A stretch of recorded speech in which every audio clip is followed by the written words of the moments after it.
Assalamualaikum warahmatullahi wabarakatuh. Selamat pagi semuanya. Masih semangat hari ini? Ibu. Pagi, Bu. Pagi, Bu. Waalaikumsalam warahmatullahi wabarakatuh. Baik, alhamdulillah ya. Hari ini merupakan pelatihan kedua, yaitu terkait BMC. Jadi teman-teman di sini dimohon untuk memperhatikan ya dari awal hingga akhir. Untuk itu pada hari ini materi BMC akan disampaikan oleh mahasiswa dari Piksi Ganesha, yaitu Ismi Balkis Ginayu. Oke, Kak Ismi sudah bisa? Sudah siap? Oke, udah siap. Langsung saja, Kak. Ya, boleh.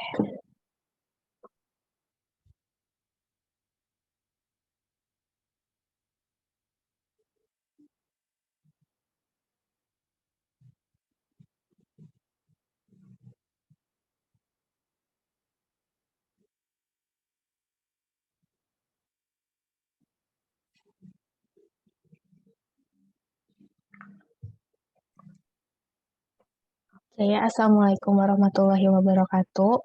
Sebelumnya mohon maaf karena tidak bisa on cam dikarenakan ada kesalahan terjadi error di kameranya. Nah, sebelumnya izin memperkenalkan diri. Nama saya Ismi Balkis. Di sini saya akan menjelaskan tentang bagaimana cara membuat BMC atau Business Model Canvas. Jadi, secara singkat, bisnis model Canvas itu bisa dibilang sebuah perencanaan bisnis. Dan ketika kita mau membuat bisnis model Canvas, kita bisa membuatnya sebelum kita memulai bisnis atau kita sedang menjalankan bisnis. Jadi, di bisnis model Canvas ini sifatnya fleksibel. Jadi, kita juga bisa menggunakan ketika kita sudah menjalankan bisnis tersebut. Jadi, fleksibel yaitu mengikuti perkembangan kita, mengikuti keadaan kita seperti apa, dan juga mengikuti perkembangan zaman kita. Jadi mungkin dari peserta di sini ada yang udah kenal sama bisnis model Canvas atau ada yang udah pernah menggunakan. Nah, di sini bakal dijelasin lagi biar teman-teman semua yang belum pernah dengar bisnis model Canvas juga bisa ikut mengerti dan juga bisa ikut membuat bisnis model Canvas, karena bisnis model Canvas ini juga menjadi salah satu indikator penilaian dari lomba ini. Oke, bisa di next.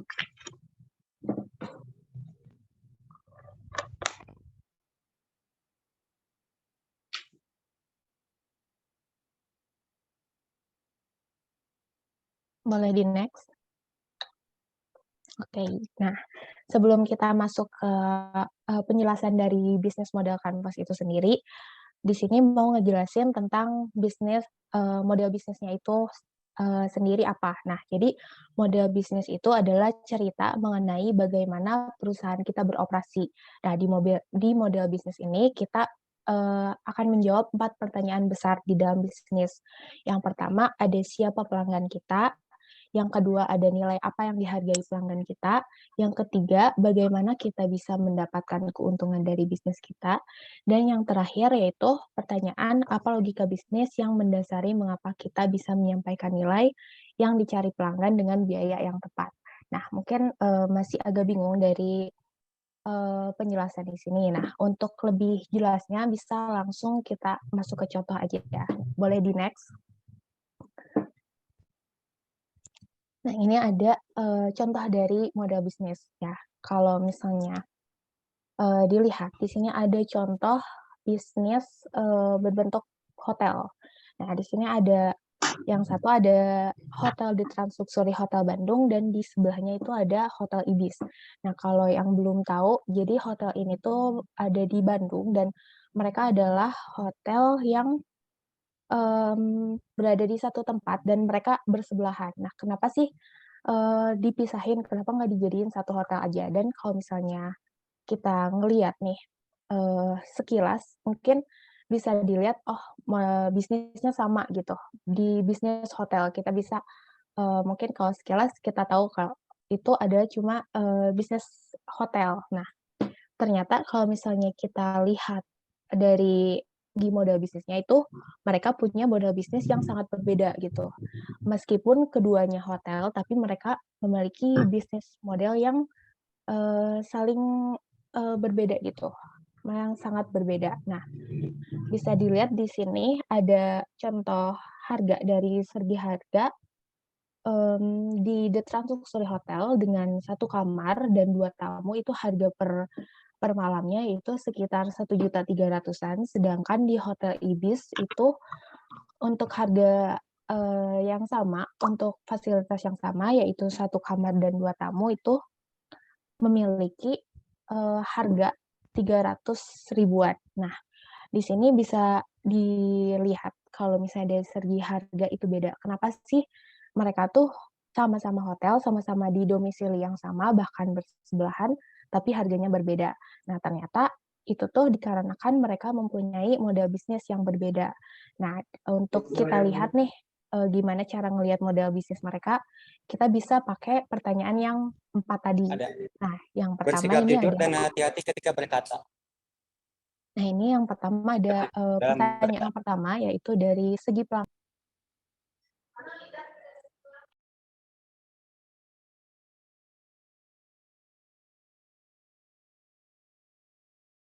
Kak Isli, mohon maaf. Termute. Oke, udah nyala lagi? Sudah, Kak. Oke, dilanjut ya. Untuk, nah, di sini kita bisa melihat model bisnis itu dengan menjawab 4 pertanyaan yang tadi. Nah, di sini untuk pertanyaan pertama yaitu dari segi pelanggan. Ya, dari di sini, dari segi pelanggan yang paling menonjol adalah dilihat dari dari latar belakang sosial ekonominya. Tentu berbeda dari The Trans Luxury Hotel dan dari Hotel Ibis ya. Dari dilihat dari harganya, kita bisa tahu kalau misalnya The Trans Luxury Hotel itu mempunyai pelanggan atau target pasar dari menengah ke atas dan Hotel Ibis mempunyai target pelanggan dari menengah ke bawah. Nah, jadi di sini juga sudah terlihat dari pertanyaan pertama yaitu perbedaan dari model bisnisnya. Dari segi pasarnya juga sudah berbeda. Bahkan bisa dibilang saling berbanding terbalik gitu. Nah, kita lanjut ke pertanyaan kedua, yaitu dari sisi nilai yang dihargai pelanggan. Jadi, di sini yang dihargai pelanggan di Trans Luxury menghargai kemewahan, kenyamanan tingkat tinggi, dan layanan penuh, dan mau membayar mahal untuk semua itu. Nah, sedangkan Ibis menghargai kesederhanaan, keamanan, kebersihan, dan harga yang relatif terjangkau. Nah, dari sisi yang dihargai pelanggan pun sudah berbeda. Nah, untuk The Trans Luxury Hotel, pelanggannya lebih menghargai kemewahan, terus juga kenyamanan tingkat tinggi, dan mereka kurang memperhatikan dari segi harganya. Mereka lebih menghargai kemewahannya, kenyamanannya, dan layanannya. Sedangkan kalau di Hotel Ibis, mereka tidak begitu menghargai kemewahan dan kenyamanan tingkat tingginya, tapi mereka lebih menghargai yaitu kesederhanaan, keamanan, kebersihan, dan yang paling dihargai yaitu harga yang relatif terjangkau. Nah, itu dari sisi nilai yang dihargai pelanggan ya saja udah beda. Lanjut ke pertanyaan ketiganya, dari segi keuntungan. Nah, dari segi keuntungannya pun, dari kedua hotel ini berbeda. Yang pertama nih, dari Trans Luxury memperoleh keuntungan dari harga yang tinggi dan dari penjualan berbagai layanan lain-lain, walaupun harus menyediakan bangunan dan interior mewah. Sedangkan Ibis menekankan efisiensi biaya yang tetap menciptakan keuntungan, walaupun dengan harga yang relatif murah. Nah, dari segi untuk mendapatkan keuntungannya saja sudah beda.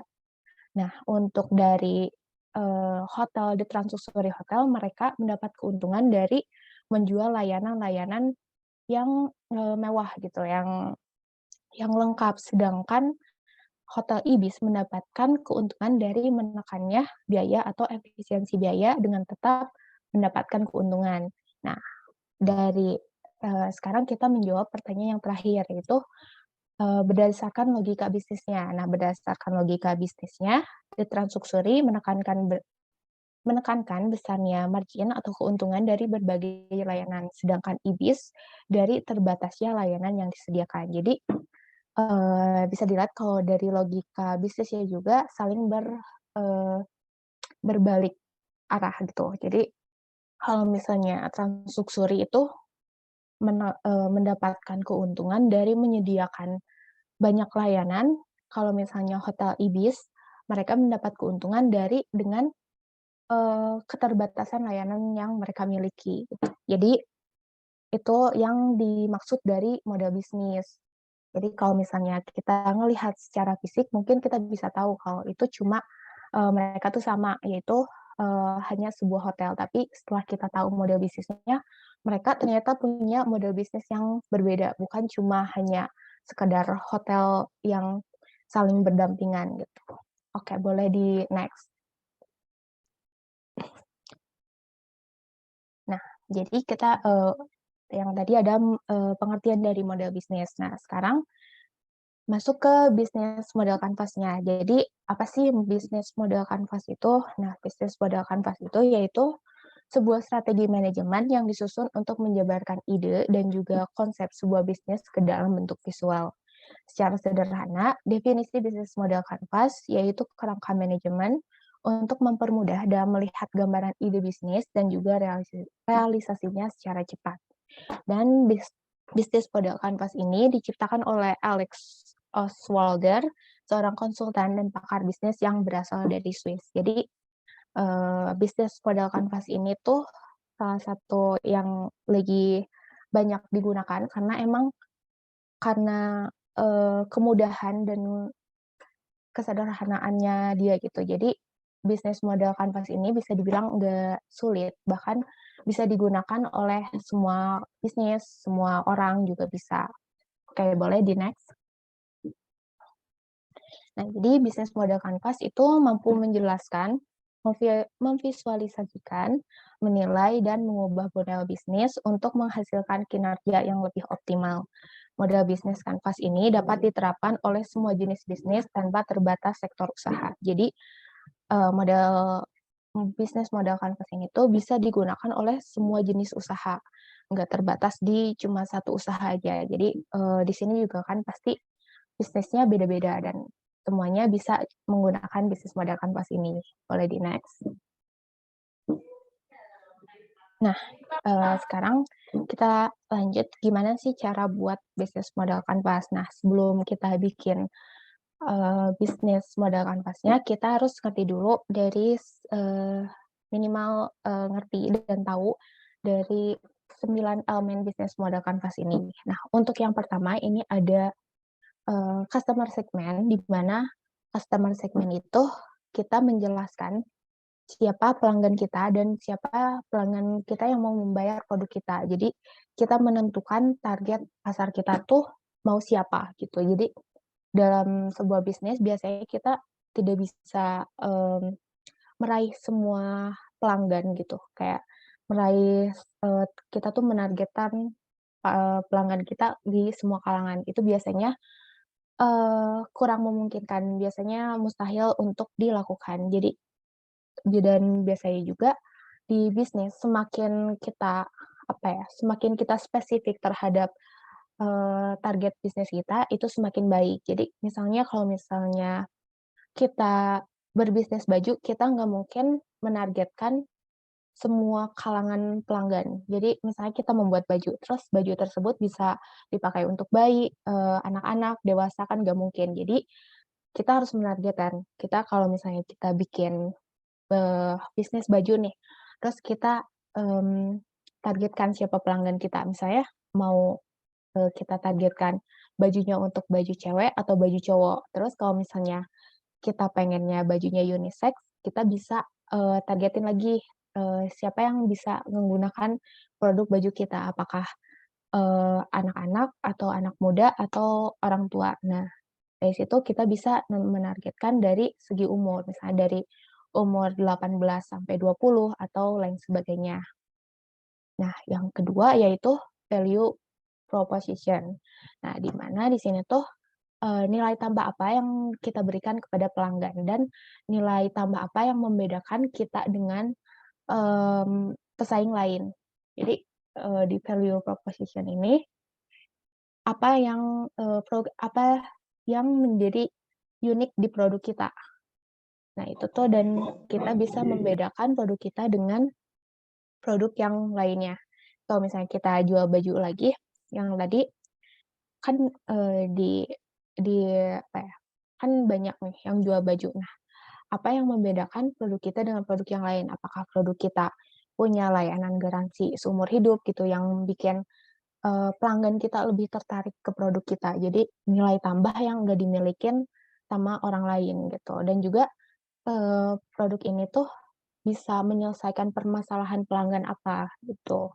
Dan yang terakhir, sorry, maksudnya yang ketiga yaitu channel. Nah, channel ataupun saluran.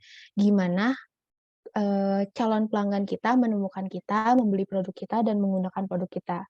Jadi ketika kita ingin berbisnis, apakah kita mau menjual secara langsung atau secara online. Jadi di sini kita menjelaskan gimana pelanggan kita tuh menemukan produk kita, apakah lewat sosial media dengan online misalnya, atau dengan bertemu secara langsung, misalnya kita jual secara offline, kayak gitu. Dan terus keempat, yaitu customer relationship. Gimana cara kita untuk berhubungan dengan pelanggan kita. Apakah dengan kalau misalnya kita berjualan online, kita bisa berhubungan lewat sosial media, bisa lewat WhatsApp, atau pesan singkat, seperti itu. Kalau misalnya kita berjual secara offline, mungkin kita berhubungannya bisa secara langsung atau lewat brosur dan lain sebagainya. Dan kelima di sini ada revenue model, yaitu gimana cara kita mendapatkan keuntungan. Jadi kita mendapatkan keuntungannya dari apa?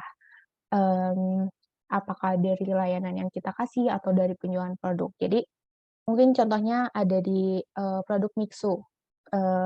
Jadi kan mungkin kalau kita berpikir Mixu tuh mendapat keuntungan dari penjual es krim, tapi ternyata Mixu tuh mendapat keuntungannya bukan dari penjualan es krim, tapi penjualan kemasan-kemasannya. Nah, itu juga bisa dijelaskan di revenue model ini.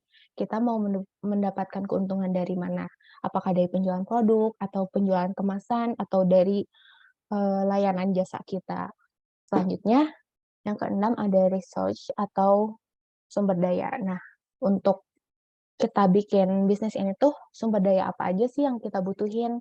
Kayak misalnya ada, kalau misalnya kita berjualan, kita butuh internet, butuh smartphone, kayak gitu. Terus kalau misalnya kita berproduksi sendiri, misalnya kita butuh mesin produksi atau apa gitu. Jadi sumber daya apa yang kita butuhin untuk memproduksi bisnis kita, untuk menjalankan bisnis kita. Terus juga bisa kalau misalnya kita butuh sales juga bisa dimasukin, misalnya kita butuh tim marketing gitu. Nah, itu juga bisa dimasukin ke sumber daya, maksudnya itu sumber daya manusia. Nah, selanjutnya itu aktivitas. Nah, aktivitas apa sih yang kita lakukan dari sumber daya kita untuk membuat bisnis ini gitu. Jadi misalnya kalau kita berbisnis, misalnya kita mau bisnis baju, tapi kita mau produksi sendiri. Nah, di aktivitasnya kita bisa mulai dari produksi, dari bahan mentah, terus produksi sendiri, terus kita menjualnya.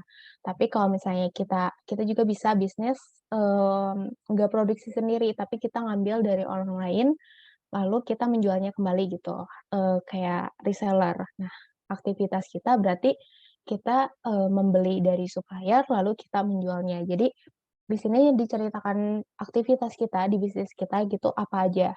Apakah kita produksi dulu gitu karena kita bisnisnya emang memproduksi sendiri, atau kita beli dari orang lain. Nah, di sini dijelasin aktivitasnya kayak gimana.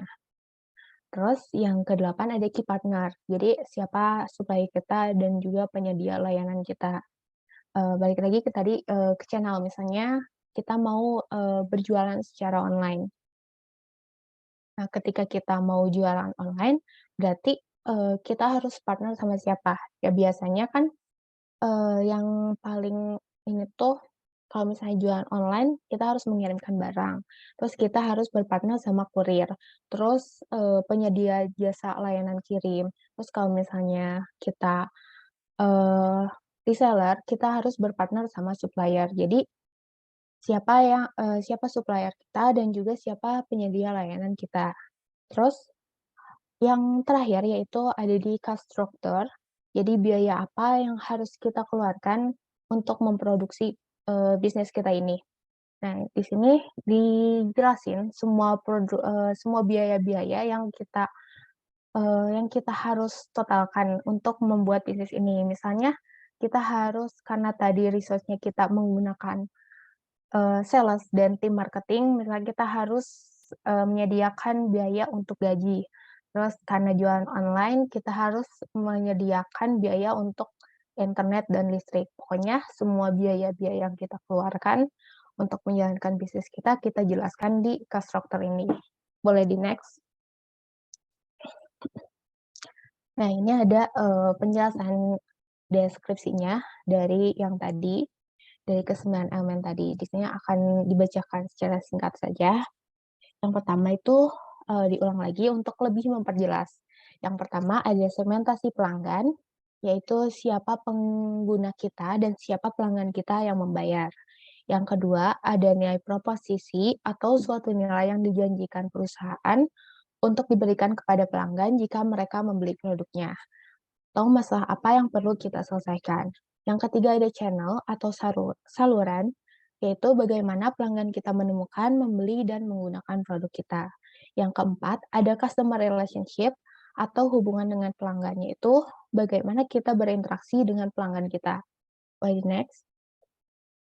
Nah, yang kelima ada revenue model atau model pendapatan, dari mana pendapatan berasal.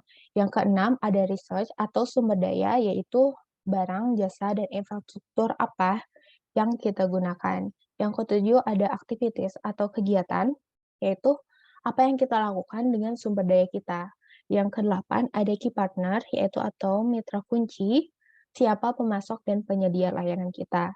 Dan yang terakhir ada cost structure atau struktur biaya, yaitu berapa biaya total dari produksi. Oke, boleh di-next.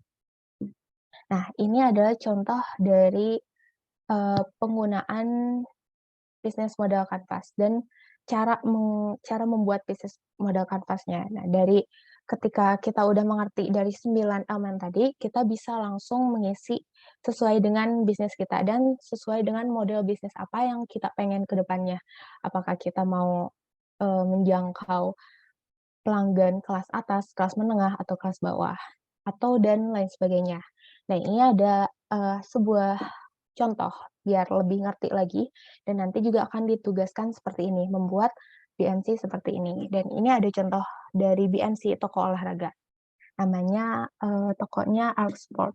Jadi di sini bisa lihat yang pertama yaitu dari customer segmennya, di mana menargetkan yaitu mid sampai end customer.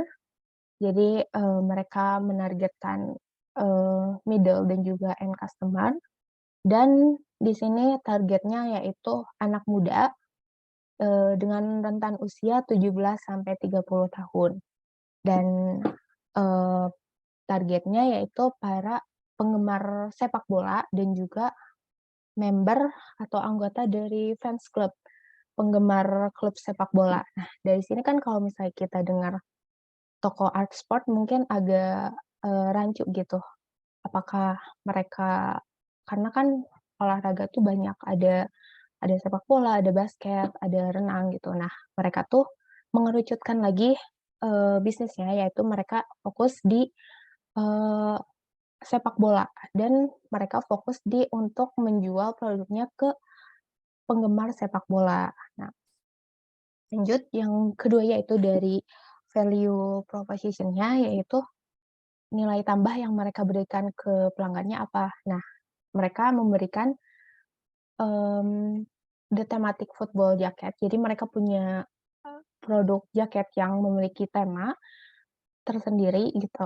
Lalu mereka membuat jaket itu unik dan eksklusif, dan juga bukan hanya bisa digunakan, tapi juga jaket tersebut bisa dijadikan koleksi.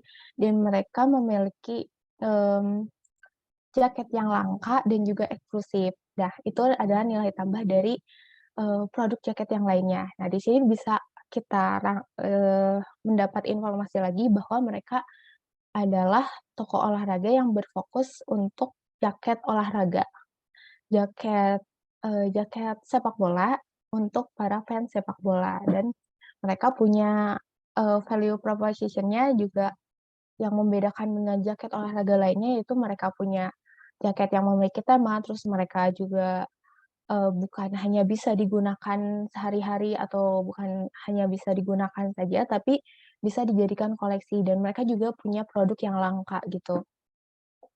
Nah, itu salah satu contoh value proposition-nya. Nah, terus channel-nya, gimana sih cara pelanggan kita menemukan atau bisa menemukan, membeli, dan menggunakan produk kita.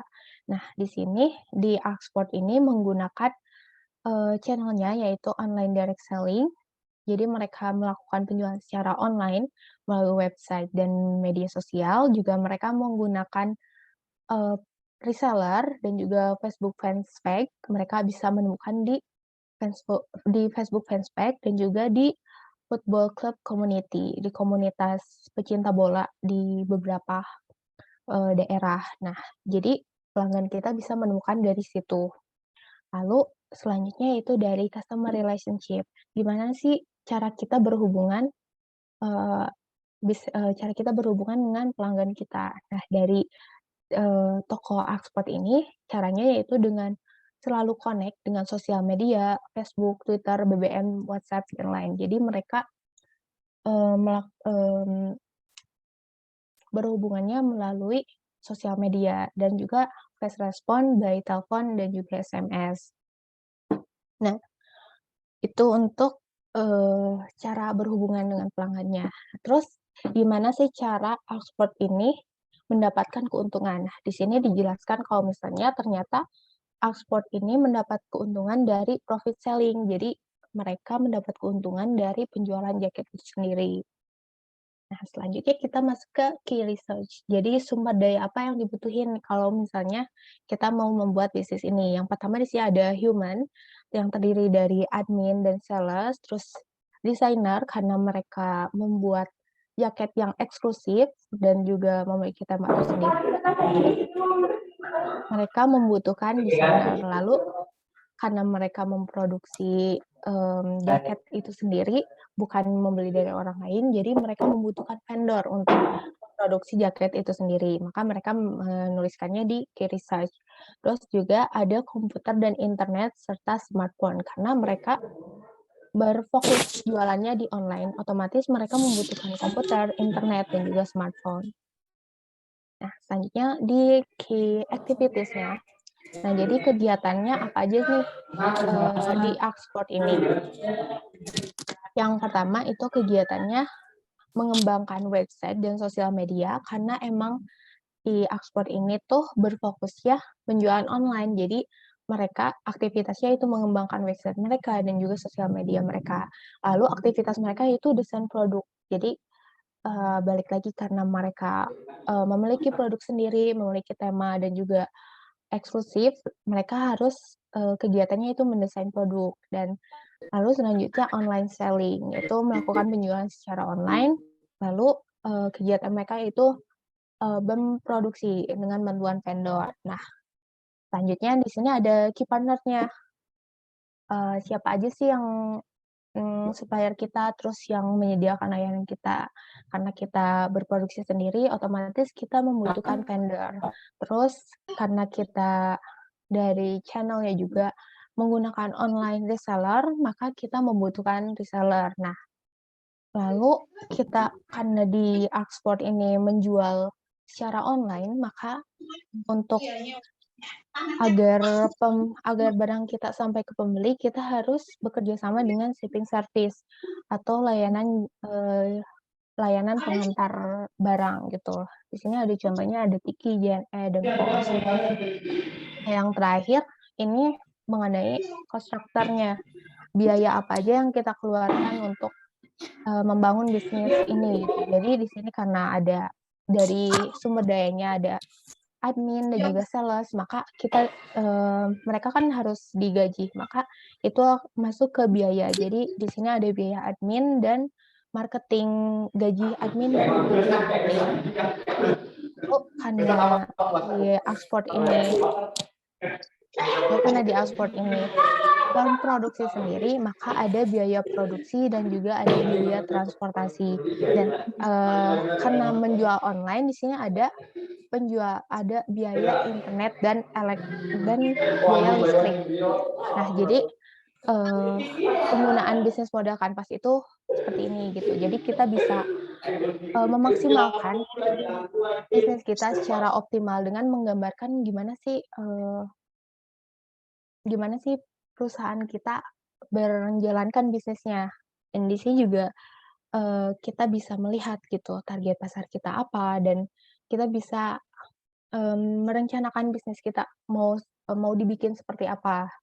Nah, dari sini kita juga bisa melihat secara gambaran besarnya setelah melihat bisnis modal Canvas ini, kalau misalnya ekspor itu berbisnis di bidang olahraga atau keolahraga, tapi lebih berfokus ke jaket sepak bola untuk fansnya. Jadi untuk penggemar sepak bola, mereka menjual jaket dan mereka punya value proposition-nya atau nilai tambahnya itu mereka punya tema jaketnya, terus mereka punya jaket yang eksklusif dan juga langka gitu. Terus mereka punya selain jaket itu bisa digunakan, mereka bisa dijadikan koleksi jaketnya. Nah, mereka juga bisa tahu dari sini kalau melakukan penjualannya hanya secara online, dan mereka mendapat penjualan dari menjual produk itu sendiri. Nah, jadi itu fungsi bisnis modal Canvas untuk menggambarkan gimana sih perusahaan kita tuh mau dijalankan, terus arahnya mau kemana. Dan kita bisa dari sini kan bisa mempersiapkan apa aja yang perlu kita persiapkan dan lain sebagainya. Di sini jadi kalau misalnya kita presentasi, kita bisa presentasi bisnis modal Canvas yang mendengarkan presentasi kita bisa tahu nih kalau misalnya bisnis kalian tuh modelnya seperti apa, targetnya seperti apa. Seperti contohnya tadi yang hotel tadi gitu, itu kan sama gitu bisnisnya. Dan teman-teman juga pasti kan ada yang sama gitu bisnisnya, ada yang misalnya di bisnis di bidang fashion. Nah, apa sih yang membedakan kalian dan teman kalian itu apa? Nah, itu tuh bisa dilihat dari bisnis modal Canvas-nya. Semakin lengkap bisnis modal Canvas-nya dan semakin jelas itu semakin bagus. Nah, mungkin itu aja yang bisa saya jelaskan. Kalau ada kekurangan, mohon maaf. Kalau misalnya ada pertanyaan, boleh ditanyakan. Wassalamualaikum warahmatullahi wabarakatuh.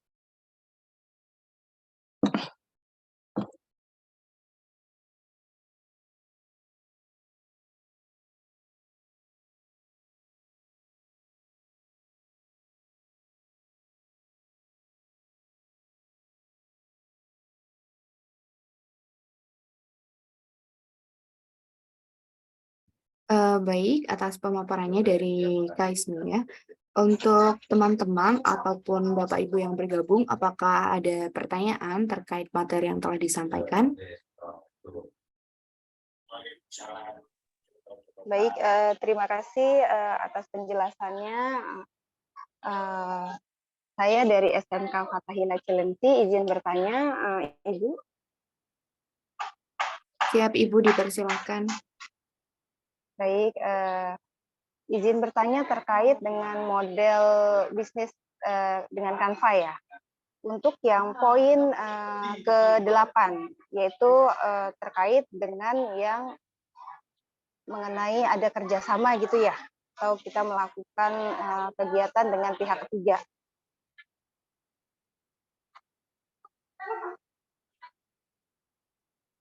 Iya. Oke. Nah, di sini apakah kalau misalkan kita bergeraknya di bidang jasa, kemudian kita ada kerjasama kita melakukan sesuatu hal gitu, terus pada saat kita melakukan jasa tersebut, ternyata kita membutuhkan dari pihak lain. Nah, apakah seperti itu bisa kita lakukan untuk dari segi bisnisnya? Iya, dari izin menjawab dari segi bisnis yang jasa ya, Iya, betul, berbentuk jasa. betul. Ya, itu juga bisa menjadi partner. Dan pokoknya di key partner ini tuh siapa saja yang berhubungan dengan kegiatan bisnis kita. Nah, itu bisa dicantumkan di situ.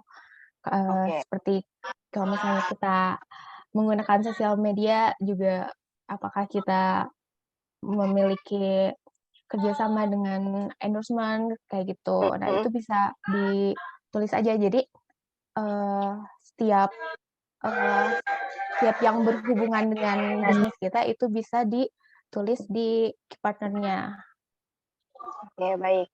Apakah proven-nya itu pembuktiannya harus dicantumkan atau kita state aja untuk kerjasamanya? Misalkan kita ini dengan pihaknya dengan Tiki, apakah dengan Tiki misalkan kita harus di-proven atau dibuktikan dengan sebuah dokumen atau apa gitu? Oh, enggak. Jadi Sampai ke situ nggak? enggak. Jadi di sini kan lebih ke gambarannya aja. Kayak misalnya kita jual online nih, otomatis kita membutuhkan jasa pelayanan. Nah, Baik. ketika kita membutuhkan jasa pelayanan, otomatis kita ada beberapa hal kan, ada beberapa jasa pelayanan, misalnya JNE, Tiki. Nah, misalnya kita menggunakan JNE dan Tiki. Nah, kita tulis aja di situ JNE dan Tiki, nggak usah ada Nggak usah pembuktian detail kalau gitu ya? kita kerjasama. Iya, pokoknya yang kita berhubungan aja gitu. Kalau misalnya kita beli di supplier juga, oh berarti kita berhubungan nih sama supplier ini. Kita nggak usah ada validasi bahwa kita saling bekerja sama gitu. Oh, gitu-gitu. Baik itu Ya, buat jasa pun tidak perlu seperti itu ya? ya, Oke, baik-baik. Terima kasih untuk penjelasannya. ya. Terima kasih untuk pertanyaannya. Iya. Mau bertanya?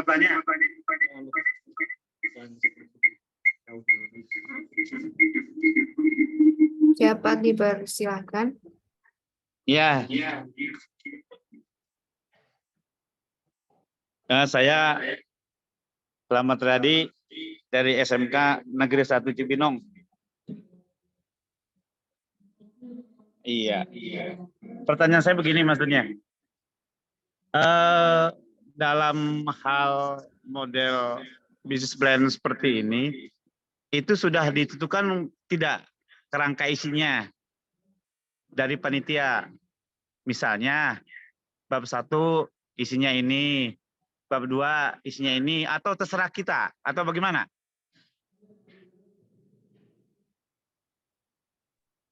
Oke, baik. Izin menjawab. Ya, silakan Teh. Oke. Ya, izin menjawab untuk kerangkanya itu adalah di slide yang terakhir tadi di contoh. Jadi untuk membuatnya itu tidak berbentuk per bab, tapi berbentuk template yang nanti akan dibagikan di grup WhatsApp. Jadi seperti contoh yang tadi, yang toko olahraga tadi. Nah, akan dibikin seperti itu. Jadi tidak berbentuk bab dan untuk strukturnya sendiri dari 9 elemen tadi itu. Ya, jadi maksudnya berarti 9 elemen tadi ya, saya ngerti seperti itu. Ya. Berarti laporannya itu, displaynya itu bukan berbentuk kayak semacam proposal ya, berarti template saja atau bagaimana maksudnya? Iya, template yang tadi seperti contoh toko olahraga. Nanti template-nya akan toko olahraga dikirim tadi di itu grup. ya? Iya. Seperti itu buatnya, Pak? Iya. Mbak, ya. Oh ya, oke. Iya. Terima kasih. Ya. Makasih, Mau tanya, Pak. Mbak?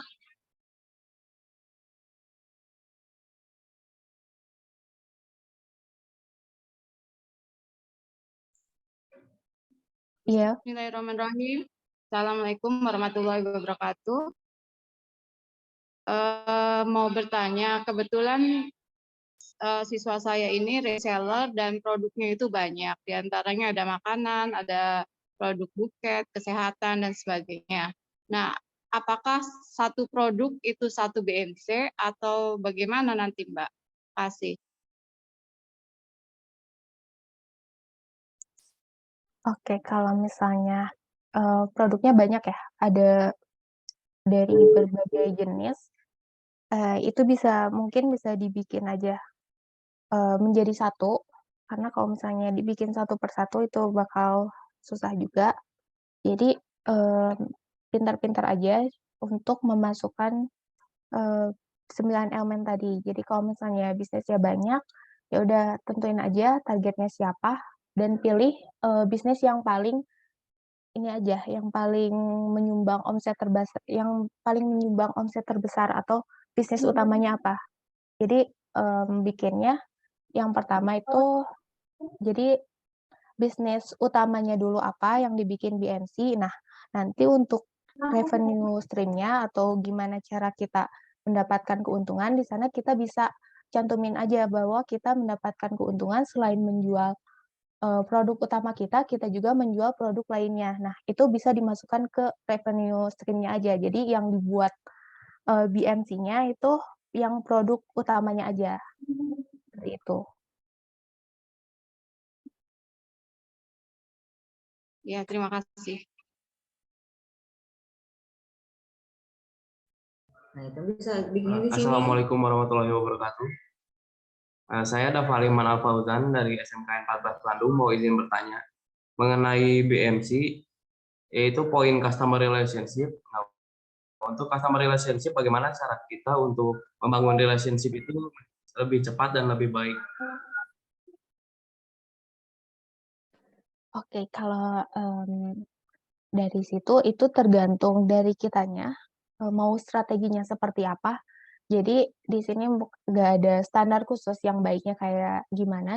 Dari situ kita di customer relationship itu kita menjelaskan saja kita mau pakai strategi apa. Nah, kalau misalnya ditanya yang baiknya seperti apa, itu bisa ditanyakan ke bisnisnya sendiri, itu gimana, bisnisnya apa, terus yang paling efektif nih buat customer relationship-nya apa. Kalau misalnya jualan online tapi customer relationship-nya diomongin secara face to face kan itu kurang efektif karena kita jualnya secara online. Yang lebih efektif yaitu melalui sosial media. Balik lagi kalau misalnya bisnis kita jualannya secara offline, yang paling efektif tuh kita bisa langsung kirim brosur atau misalnya kita ada obrolan yang apa sih kita dari mulut ke mulut gitu, terus kita kirim alamat, nah itu kan lebih efektif daripada sosial media. Jadi sesuai bisnis kita, targetnya mau kemana. Kalau misalnya target kita ke orang tua nih, misalnya bisnis kita targetnya adalah orang tua nih, yang rata-rata orang tua itu kan jarang menggunakan sosial media. Nah, kalau misalnya kita targetnya produk orang tua, tapi kita jualnya ke sosial media yang rata-rata orang tua tuh jarang gitu buka sosial media, kan itu kurang efektif. Jadi kalau ditanya, gimana sih cara biar cepat, biar efektif, itu balik lagi ke bisnisnya sendiri gitu. Mana yang efektif buat bisnis kita.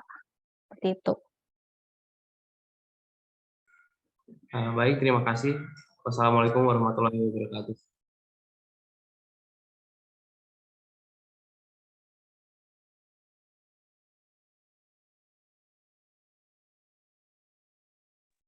Baik, untuk pertanyaan selanjutnya, apakah ada dari teman-teman dan juga Bapak Ibu? Baik, Assalamualaikum warahmatullahi wabarakatuh. Izin bertanya lagi boleh? Siap Ibu, boleh. Oke, terima kasih untuk kesempatannya. Pertanyaannya terkait dengan revenue model. Tadi revenue model kalau tidak salah dijelaskan yaitu cara mendapatkan keuntungan. Berarti yang dimasukkan di sini adalah strateginya ya? Strateginya yang akan dilakukan gitu ya? Untuk mendapatkan keuntungan atas bisnis tersebut. Apakah seperti itu atau memang realisasinya atas proses bisnis? Izin menjawab ya, Bu. Jadi Baik. untuk revenue stream-nya itu gimana cara kita mendapatkan keuntungan dari bisnis tersebut. Nah, kalau misalnya itu, lebih ke realisasinya aja, kita mau dapat keuntungannya dari apa. Jadi, kalau misalnya strategi boleh, tapi itu kan bisa digunakan juga dan juga bisa tidak. Karena di sini BMC itu lebih ke menggambarkan gimana proses bisnis kita, jadi di sini lebih ke realisasinya aja seperti apa. Kalau misalnya emang bisnis kita dapat keuntungan dari jual produk utama misalnya. Nah, kita tulis aja kalau misalnya keuntungan kita dapat dari penjualan utama kita. Nah, kalau misalnya kita nih, jual makanan tapi kita juga jual, pelengkap lain, misalnya kita jual, ayam, tapi kita juga di sana jual sambel, jual, lalapnya. Nah, itu bisa dimasukkan ke revenue model tambahannya. Jadi selain kita dapat, keuntungan dari menjual produk utama kita ayam, kita juga dapat, keuntungan dari menu pelengkap kita. Jadi, penjualan sambelnya, penjualan lalapnya. Jadi itu lebih ke realisasinya aja sih. Oh, jadi nanti kalau kalau tidak saya salah tangkap ya, berarti ada misalkan dari core produk kita gitu ya, realisasi keuntungannya misalkan 500.000, terus misalkan kita dari diversifikasi produk kita jualnya bisa 300.000, lebih ke situ ya? Iya, Oh, lebih begitu. ke gimana cara kita mendapatkannya sih, balik lagi kayak misalnya produk Mixu.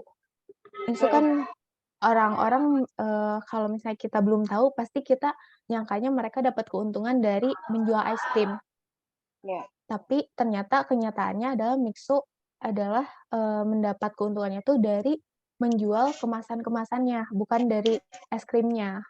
Jadi itu sesuai dari bisnis kita aja mau dibawa ke mana, apa kita mau, mendapatkan keuntungan dari layanannya atau misalnya dari produknya, seperti itu. Baik. Oke, baik, terima kasih, Mbak. Baik, terima kasih. Kak izin bertanya. Boleh langsung aja. Bagaimana kalau misalkan dari hari pertama jualan sampai setelah selesai lomba, yang membeli cuma ada satu gitu. Jadi apa bisa ditoleransi atau gimana? Takutnya bisa kejadian seperti itu, Pak. Terima kasih.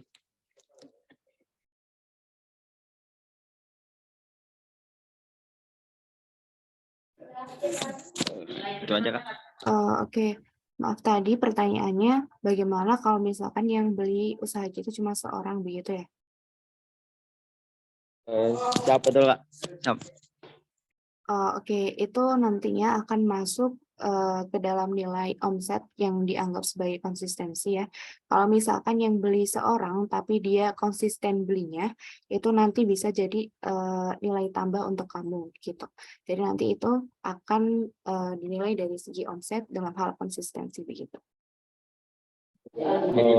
Siap. Terima kasih, Kak.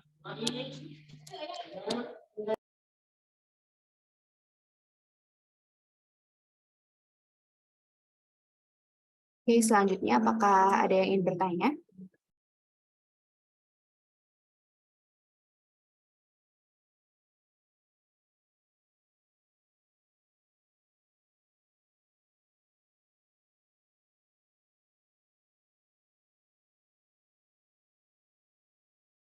Apakah sudah cukup? Oke. Ingin bertanya? Ya, boleh dipersilahkan. Tadi kan dalam pembuatan template itu urutannya 1 sampai 9 sepertinya tidak beraturan. Tidak sistematis lah itu. Nah, nanti dalam pembuatan BMC-nya juga seperti itu urutannya 1 sampai 9-nya itu. Itu aja, terima kasih.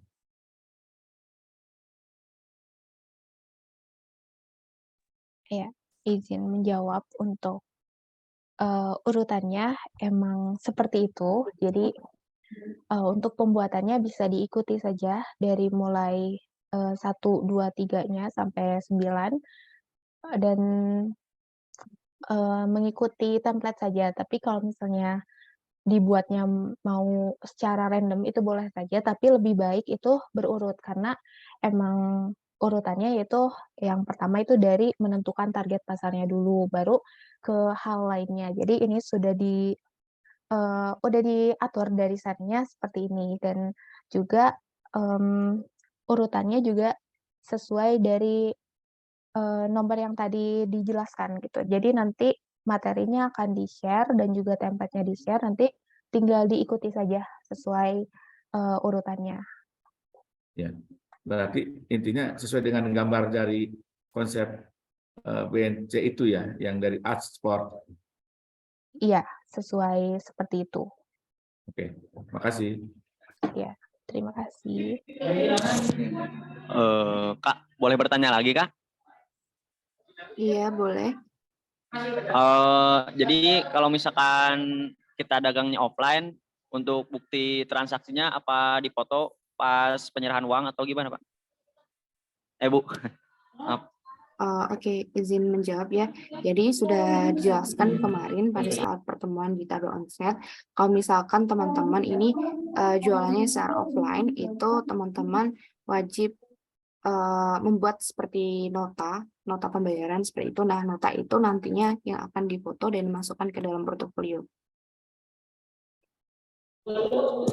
Siap. Terima kasih. Baik, Saya izin sama-sama. bertanya, Oke, silakan. kalau untuk penjualan online yang tahun kemarin bisa dimasukkan tidak, Kak?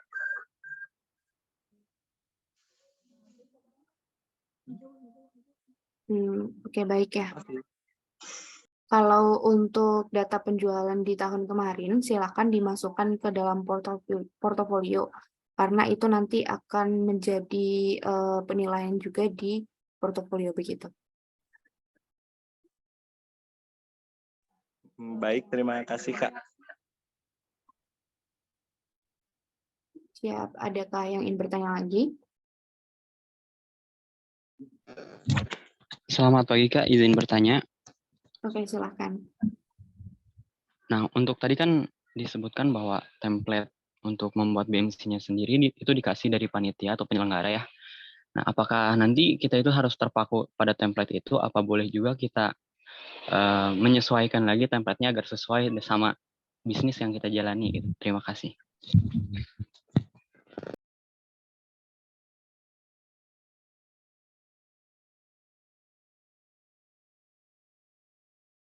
Oke, untuk Kak Ismi mungkin bisa dijawab. Oke, izin menjawab untuk template-nya itu sendiri, emang menyesuaikan dengan bisnis sendiri gitu. Untuk template-nya sendiri itu hanya dari 9 elemen tadi, dan untuk isinya itu menyesuaikan dengan, bisnis kita. Jadi emang menyesuaikan sama bisnis dan untuk template-nya emang itu nggak bisa diubah lagi karena emang, dari sananya sudah seperti itu, jadi kita hanya mengisi dari kolom-kolom 9 elemen tadi yang disesuaikan dengan bisnis kita, seperti itu.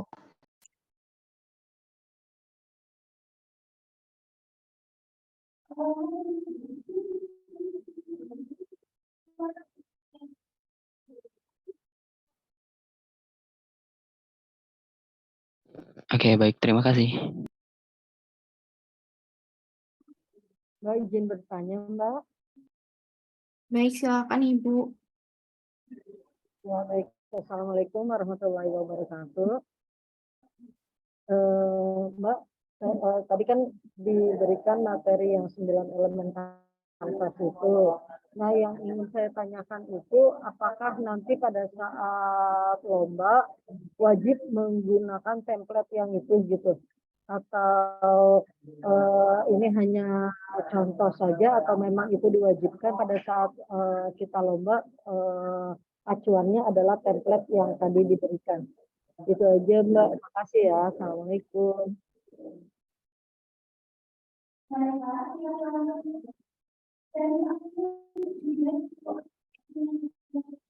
Oke, jadi pertanyaannya adalah apakah BMC ini wajib dibuat untuk perlombaan begitu ya, Bu? Jadi izin menjawab ya Bu ya. Iya, Jadi iya. untuk ini kan nanti kita salah satu penilaiannya itu ada portofolio. Nah, di dalam portofolio itu harus Duduk. berisi BMC, kemudian bukti transaksi, bukti promosi, dan juga foto produk. Begitu Ibu. Mana enaknya aja. Udah ikut lomba nih? Udah, Oh, iya. Jadi secara tidak langsung BMC diwajibkan di dalam perlombaan ini, begitu. Ya, baik. Terima kasih. Berarti memang dari materi yang tadi itu sebagai acuan gitu ya, Pak ya, untuk portofolionya. Iya, untuk salah satu isi di portofolio, begitu. Oh, ya. Baik. Terima kasih, Pak. Assalamualaikum.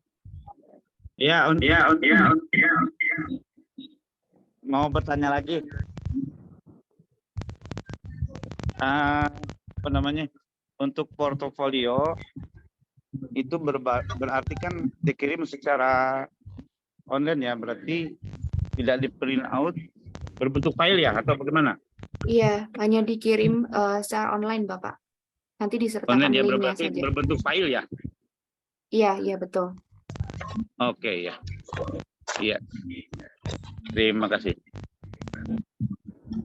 Oh iya Mbak, maaf satu lagi, itu kan yang di tabel omset itu kan per hari. Berarti kita uploadnya per hari ya Mbak ya? Iya, betul Ibu. Kalau misalkan ada banyak penjualan dalam satu hari, nanti bisa direkap di malam harinya, begitu. Oh gitu. Kan di situ kalau yang linknya itu hanya untuk portofolio, kalau yang di tabel yang per hari itu apakah hanya dituliskan jumlah, misalnya hari ini penjualan omsetnya berapa, misalnya 500.000, dituliskan di situnya, atau di Excel dulu kita bikin, nanti beberapa hari kemudian dituliskan di situ. Untuk itu langsung saja Bu, di spreadsheet-nya tidak apa-apa. Di spreadsheet-nya ya. Baik, terima kasih. Assalamualaikum. Baik, waalaikumsalam. Oke, adakah pertanyaan lagi?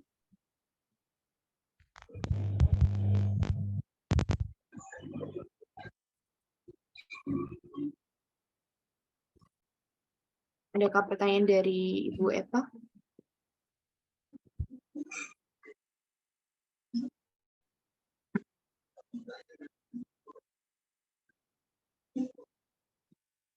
Baik, apakah ini sudah cukup untuk hari ini?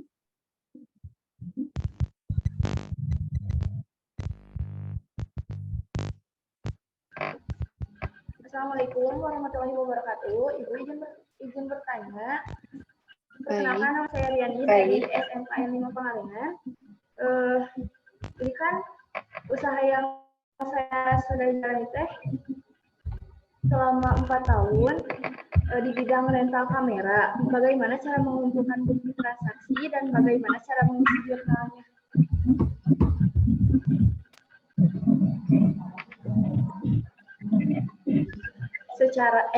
Sementara pembayarannya Ibu secara offline, jadi nggak transfer. Untuk jenis usahanya tadi apa ya? Rental kamera.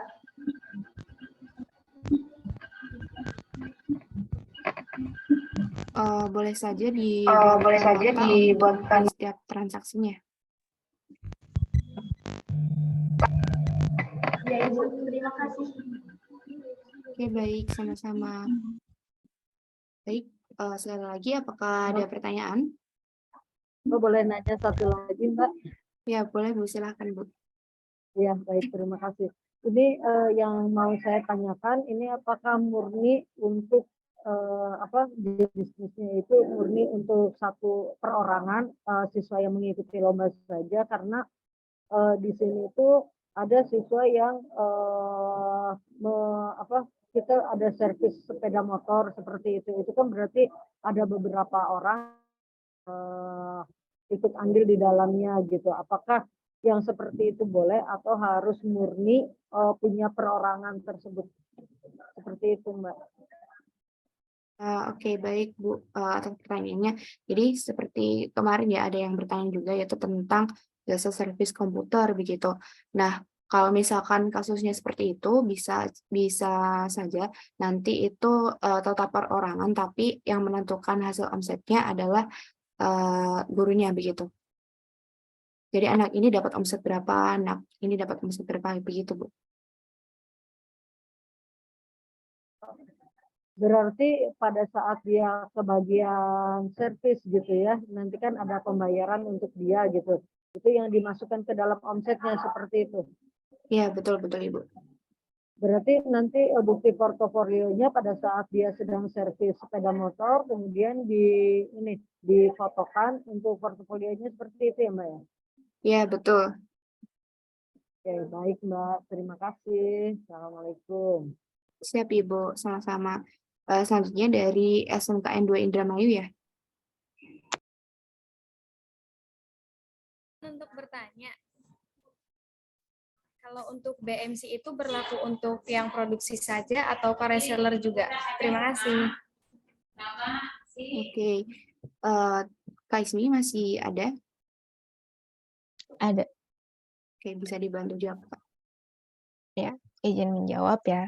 Jadi untuk BMC sendiri itu bisa digunakan oleh semua sektor bisnis. Jadi untuk produksi aja atau bisa untuk produksi atau bisa juga untuk reseller. Tadi juga udah dijelaskan kalau misalnya cara ngisi kita BMC ketika reseller, yaitu mungkin ada beberapa hal yang berbeda. Jadi di sini tuh untuk membuat BMC kita bisa digunakan untuk semua sektor bisnis, baik maupun yang emang perusahaan manufaktur yang melakukan dari bahan mentah sampai setiap jual atau misalnya dari kegiatan produksi ataupun juga reseller itu bisa menggunakan BMC. Jadi seperti itu. Baik, terima kasih Kak Ismi atas jawabannya. Saya izin bertanya. Oke, dipersilakan langsung saja.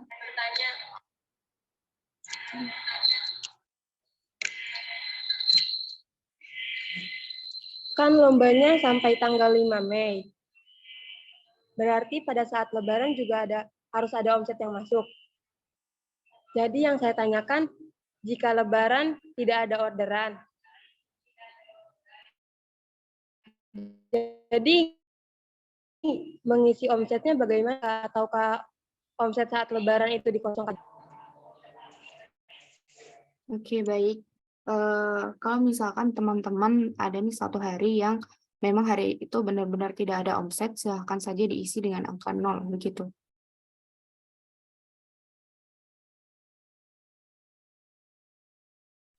Oke, terima kasih, Kak. Baik.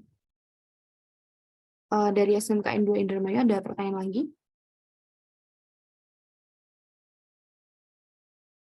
Siap, cukup Kak. Oke. Dari teman-teman yang lain, apakah ada yang ingin bertanya?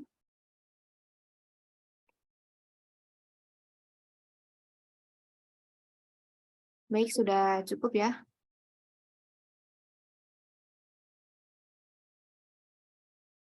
Baik, saya kira untuk hari ini sudah cukup. Jadi teman-teman bagi para peserta lomba jangan lupa untuk mengisi absensi ya, link absensi yang sudah di-share di kolom chat. Kemudian jangan lupa juga untuk membuat BMC-nya sesuai dengan jenis usaha masing-masing. Begitu. Karena sudah tidak ada pertanyaan lagi, jadi saya kira hari ini cukup. Mohon maaf apabila ya. Maaf. Ya, Ini Bu. paling lambat kapan ya untuk dikirimnya untuk BMC-nya dan yang lainnya itu paling lambat dikirim. Oke, untuk seluruh penugasan kami batasi hingga tanggal 5 Mei ya, Bu. Tanggal 5 Mei ya. Oke, baik. Oke. Terima kasih. Sama-sama, Ibu. Oke, tidak ada yang bertanya lagi ya?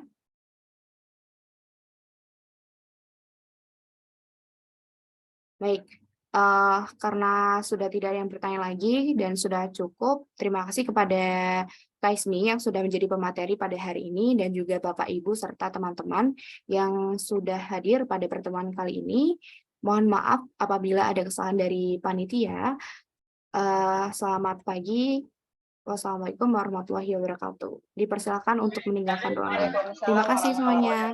Terima kasih.